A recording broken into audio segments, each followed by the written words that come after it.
자, 여러분 책 읽을 시간 별로 없으시죠? 그래서 저희 고향신문 고향팟에서 5분 독서, 의미 있는 책을 쓰신 저자분들을 만나서 이야기를 들어보는 시간을 시작했습니다. 첫 번째 시간으로 내가 만드는 복지국가의 정책위원장님이시죠, 오건호 학자님을 모셨습니다. 안녕하세요.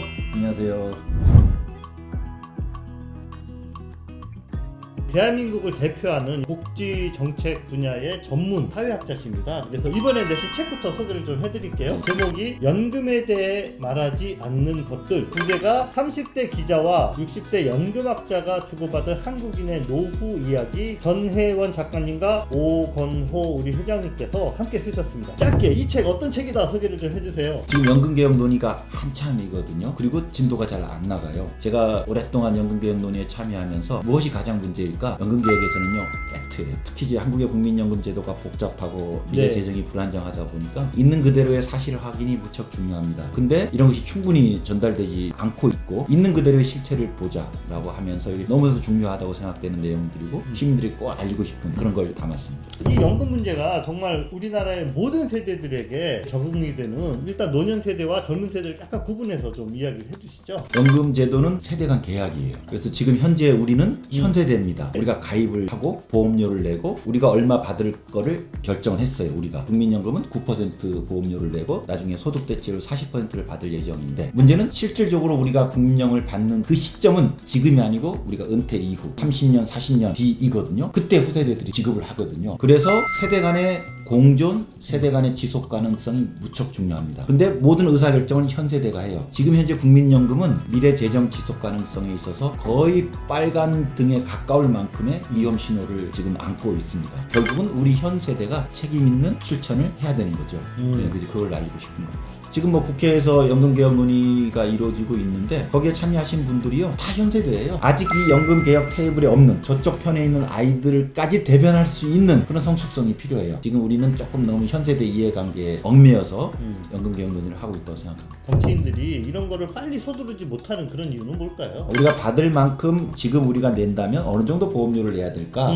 보건복지부 최근 자료에 의하면 한 20%를 내야 돼요. 근데 우리는 지금 9%만 내고 있거든요. 부족 금액이 다 뒤로 계속 넘어가는 겁니다. 게다가 인구 구조가 빠르게 저출생 초고령화로 가고 있어요. 두 가지 요인, 국민연금에는 굉장히 큰 수지 불균형, 그다음에 굉장히 빠른 인구 고령화라는 나쁜 조건에 둘러싸여 있는 거예요. 지금 필요한 건 우리가 인구 구조 개선 노력도 해야 되겠지만, 특히 제도 안에서는 수지 균형 개선을 위해서 보험료율 인상이 불가피해요. 국민들이 부담을 느끼니까 정치권이 그 얘기를 하지 않고, 그래서 지금 9% 보험료율이 1998년도에 정해진 거예요. 그런데 이미 우리는 국민연금 외에 법정연금이 두 개가 더 있어요. 기초연금, 퇴직연금, 제가 이걸 연금 삼총사라고 하는데 이 연금 삼총사를 잘 구성해서 노소득의 보장성도 짜자. 근데 이 책에서 비판하고 있는 이제 다른 의견들, 특히 이제 진보 쪽에서 이런 의견들을 많이 내는데, 국민연금 소득대체를 올리자. 지금의 상태에서 재정이 불안정한데 소득대체를 더 올리자고 하는 거고요. 보장성, 소득대체를 올려야 확보된다. 지극히 협소한 시야예요. 그래서 국민연금에서는 지속가능성 개혁을 하고, 보장성은 기초연금, 국민연금, 퇴직연금이라는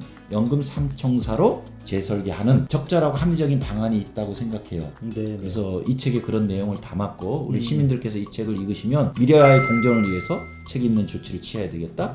이런 방향으로 가면 노소득 보장의 설계도 가능하겠구나 라는 비전과 확신을 가질 수 있기를 기대하고, 그러하다면 지금 현재 연금개혁 논의에서도 우리 현 세대가 책임 있는 발걸음들을 디딜 수 있을 거라고 기대합니다. 그러면 이게 이제 구체적인 정책으로 만들어지고 이렇게 변화를 이끌어야 되잖아요. 그렇죠. 그런 준비들은 혹시 어떻게 지금 진행되고 있나요? 국회에서 공론화위원회를 꾸려가지고 지금 4월 달에 수기 과정을 거치고 있고요. 500명의 시민 대표단이 구성이 됐습니다. 우리 5천만 시민을 대표해서 이분들이 지금 계속 학습을 하고 있고, 4월 중에는 4번의 하루 종일 모여서 수기 과정을 거치게 돼 있어요. 4월 21일 날 이 500명의 시민 대표단이 설문조사에 투표를 하게 됩니다. 지금 국회 계획으로는 공론화위원회에서 시민들이 주신 안을 참고해서 5월 달에 연금개혁의 입법을 마무리하겠다는 계획이세요. 지금 4월, 5월이 굉장히 중요한 시기입니다. 참 듣고 싶은 얘기 많지만 미리 약속한 시간이 5분이라서, 자, 이제 마지막으로 책을 딱 드시고 독자들에게 책에 대해서 다시 한번 홍보를 해주세요. 그러니까 우리 한국 사회의 미래가 깜깜하다고 합니다. 굉장히 어려운 과제지만 진짜 연금개혁 우리 세대가 조금이라도 이뤘으면 좋겠어요. 우리 한국 사회가 우리 문제를 풀 수 있다라는 그 가능성을 확인하고 싶습니다. 시민 여러분, 이 책을 읽으시고 같이 공감해 주시기를 부탁드립니다. 고맙습니다. 오건호 우리 선생님과 만나봤습니다. 오늘 첫 시간에 나와주셔서 정말 감사드리고요. 아유. 마지막으로 우리 구호를 한번 외치면서 마무리해 보겠습니다. 연금 개혁은 우리 현 세대의 책임입니다.